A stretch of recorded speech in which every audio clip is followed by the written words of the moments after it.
त्यांच्या निवासस्थानी होत असते। त्यानंतर दुसऱ्या दिवशी देवी आयोग होण्याचा कार्यक्रम हा आमचा कुंडावर जात असतो। हे सर्व आरती जोगती वाघ्या मुरळी सर्व जाती धर्माचे लोक येऊन हा आनंदाने सालाबाद प्रमाणे हा सोहळा पार करतात।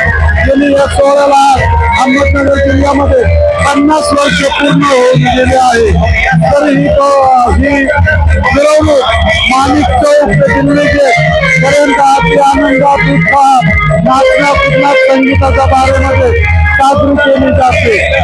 आयल्हार माणिक उधळ ही मिरवणूक दत्त जयंतीच्या दुसऱ्या दिवशी असते आणि हा रांडो पौर्णिमेचा सोहळा हा दत्त जयंतीच्या दिवशी असतो।